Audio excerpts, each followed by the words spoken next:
We've got the Telegraph's front cover. Kerry, what is the Telegraph leading with on Wednesday? Keir Starmer made... Oh, actually, what they have at the very top is Christine Hamilton saying, my husband wants a facelift like me. And I'm not quite sure whether she means a facelift like she has had, or whether she means he wants a facelift to look like her. Exactly. Very possible she means that. Well, thankfully, she's in the studio quite a lot, so I'll ask her next time what that actually means. Well, you better check how it is her. It might be him having had the facelift to look like her. That's what I want to know. I mean, you've been on her show a couple of times in Edinburgh. It was a lot of fun. Yeah, she was great, yeah. Very deep, throaty voice. She's quite flirty. Well, let's leave that. What else is... What's the main... You say that about everybody. That's you, Scott. What's the main story there? There's the main story is Keir Starmer. What's he doing in that picture? He's kissing his wife, Victoria, because he loves her in her new clothes that Lord Ali bought her. I'm sorry, it wasn't. Sorry. That would have been an interesting photo. I think he talked a lot about his tough decisions, and she got really excited about that and gave him a big kiss. Fair enough. So this was his address today to the... at the conference, which was very much steady as she goes on the calm seas of a conference kind of speech. Yeah. Being a former director of public prosecutions, I felt like he was still wearing his uniform, and it was more sort of policey than policy.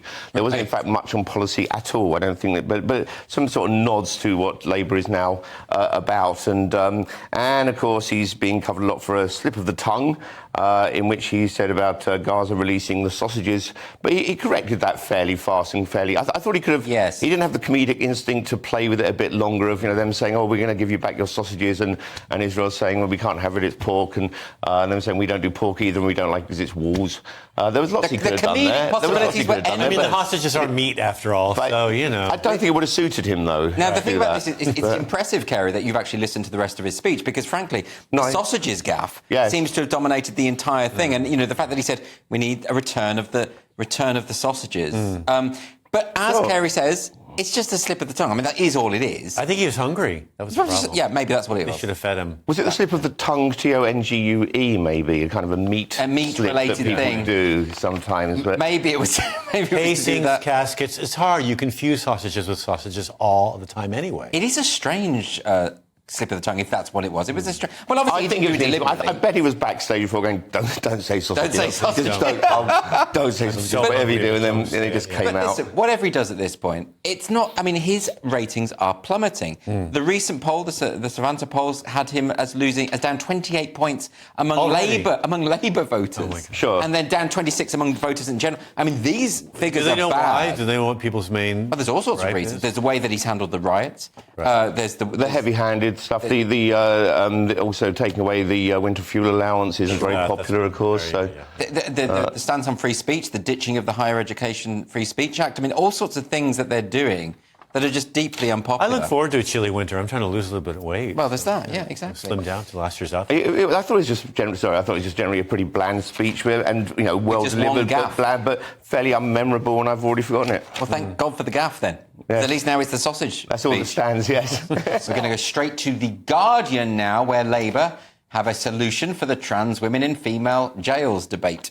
This is the title. It says, prison isn't working for women. Yep. Labour says as it unveils plans for alternatives. So this is addressing the pay for your crimes gap between men and women.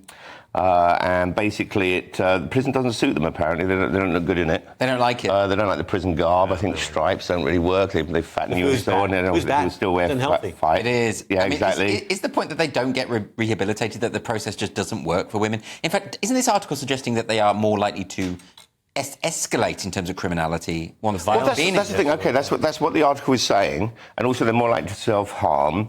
They're less likely to be rehabilitated and so on. But there's no comparison with, and also saying that many of them come from abusive relationships and homes. Sure. But I would have thought that's the same. I don't want to make this necessary comparison, but the comparison isn't there. Is surely for men, lots of men are also in prison because they have mental illness and because they've had awful upbringings, and they tend to reoffend. And also they tend to reoffend. So are they saying that prison doesn't work? And what they're saying instead, these are the new measures, is intervene earlier, which I thought has been on the cards for a long time, community support and residential women's centres, and the third one is address the acute challenge of young women in custody. But surely, once again, those are things we should be doing for everyone if that works. What I do know is that a lot of women are in prison for crimes that are not violent crimes, for instance. They're just sort of, financial crimes or something like that. And so, therefore, there is an argument, there is a case to be made that if you're going to release lots of prisoners, which the current government is doing, maybe release some of the ones that aren't in there for stabbing people with machetes and that kind of thing. Yeah. That may be what it's about. I mean, my only experience with women is that they're crazy. So I feel like maybe we should put them in institutions rather than prisons, lock them up elsewhere. Well, all women. Well, it's a bold The thing is, theory. I do a lot of comedy, and I think when women are strapped to their chairs, nailed down, the show's fine. But when they're allowed to roam free in a comedy club... Straitjackets work with them. They're just really well behaved. Yeah, we should probably have something come up on the screen to indicate when people are being sincere or not, because I can guarantee that's there'll be a happening, lot isn't of... it? Well, can we just say we shouldn't really lock women into institutions? I think women on stage is fine because I believe in diversity, because it really gives an audience a chance to enjoy the show less.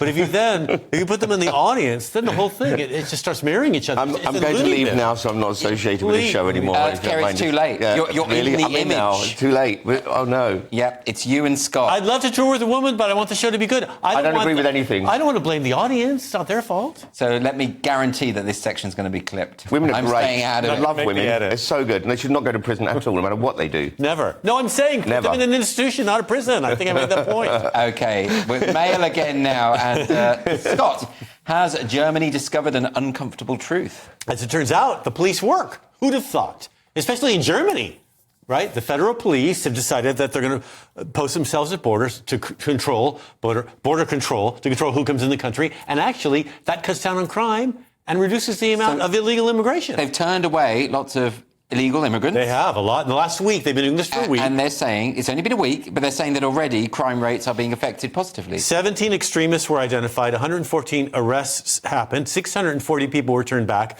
100 migrants were stopped at the western border, and Germany's Focus magazine interviewed this deputy federal chairman of the federal police who said, we are witnessing the efficiency, let me do it in their accent, we are witnessing the efficiency of the federal police, and above all, we are once again seeing confirmation of the necessity of border control. Is that allowed? Is he allowed to do that? He's totally allowed to do that. I think he's costing a lot of I mean, it's terrifying, there, but he's allowed to do it. What if a Chinese story comes up? Is he allowed to go there? I grew up in San Francisco. I can do that. He's going to totally do that. Now, explain this to me. Are you suggesting, Scott, that actually having some kind of border force is effective, rather than the Angela Merkel idea, which is let everyone in and don't even bother to check? As it turns out, Shenzhen was wrong. As it turns out, the border control that obviously did not take place in the EU's external border strategy is working now. And what this federal police officer is annoyed with is the flailing three-party coalition federal government that he says basically is wet. Right. The Social Democrats, they know what they're doing. They're leaving it to the police, and he said, do leave it to us. We're here. We're being paid. Pay us more. That's his, you need to pay us more, and we'll work harder, and there'll be less illegal immigration. Carey, isn't this just common sense? I don't know why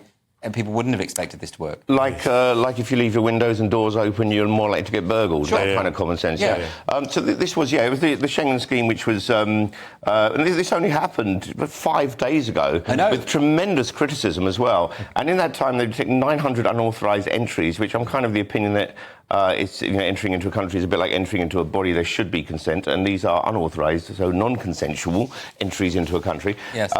The one thing about this article, which I just want to mention, because media do this so much, and it always just amuses me and bothers me a bit, but Manu Osterman, this is about, he's the deputy federal chairman of the Federal Police Union. And it says here, Osterman said that for too long, Germany has acted as the moral fortress of Europe. The next paragraph quotes him, and he says, Germany acted as the moral fortress of Europe. Oh, I hate it when they do that. How often do they do these spoiler alerts? Where they always do it. Yeah. It's when they've got space to fill. Yes. They just describe the quotation before actually quoting. Or they want to look like they can predict the next paragraph. They got the amazing powers. What it's called, Carey, is bad writing. Yes. That's what it's called. It's bad writing. It's terrible this whole story is basically a bizarre social experiment that the study of the obvious, really. Yes, and the efficiency of the Germans, which you've always known about. Yes, you want to do your accent again? Jawohl! We don't need federal police, though. We have the canal, or whatever it's called, the river between us and Europe, right? Yeah. You don't need a wall. You don't need federal police, right? You mean the English Channel? Just kick up the waves. I'm saying. The river. Just a river. He's a fast Such swimmer. an American. That water. All right, look, on to the Independent now. And is Elon Musk removing X's best function? The block button, is he going to remove that? Users fear return of creeps, which sounds like a mild monster flick.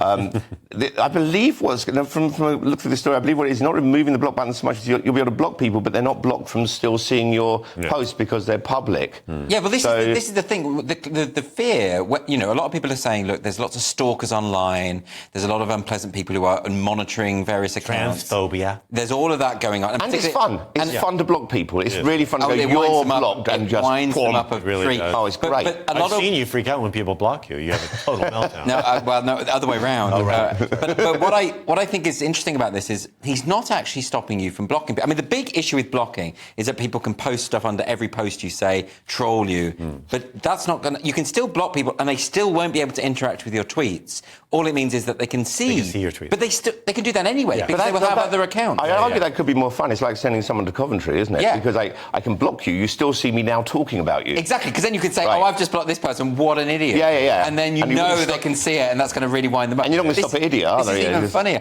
But on the serious side, there are a lot of women who are saying, a lot of feminists are saying, they are stalked by crazy men online and they don't want them to see their posts. And that is a completely legitimate point of view. In a way, you should be able to cultivate your own account and who sees your account, shouldn't you? Or just don't go on X if it bothers you. There are other social media outlets, right? Well, there are. But I come back to this point that a lot of these stalker types, they have sock puppet accounts anyway. Sure. They're going to see your posts anyway. Yeah. So actually, I don't think this is going to change all that much. And they often create new accounts, especially because you block them. But it's also that largely this is about free speech. As always, and they're saying there's been an increase in Islamophobia, misogynistic hate, anti-LGBT rhetoric. What's that going to do with this, particularly with, because the article is moving on to the changes in X ever since Elon Musk has made all these changes in a while anyway. So. Yeah, but they're just making this up. I mean, they keep saying that hate has been ramped up since Elon Musk took over. I've seen the precise opposite. I really have. But maybe that's just because of the type of people that go after me aren't on the ideological side of Elon Musk. But I just don't believe that that's true. I think studies have shown anti-Semitism has gone up mostly, which is the bit that, you know, I was a free speech absolutist, but they need to leave anti-Semitism out of it and just leave my people alone. Just for you. Do everyone else. Have a go everyone else. I suppose if you have a platform where you say we're not going to ban people for saying unpleasant things, then I can see why unpleasant things... Or white men. Leave white men alone. Just be annoyed with everyone else. And middle-aged men. Old men. Old white men. No, balding men. Don't make fun of balding men. Everything they get, particularly in floral shirts. No one listens to no floral shirt jokes. I don't like floral shirts or beige shirts. You're a target with that thing on. No one cares. I only have 9,000 followers to it. I say whatever I want. Nobody cares. They do care, Scott. I've seen people pile on you when you got your gig cancelled in Ireland. I did. I got death threats. And you started goading the people sending you death threats. I was annoyed they didn't follow me. Apart from the cancellations and death threats, you haven't had anything, though. Nothing. Nothing.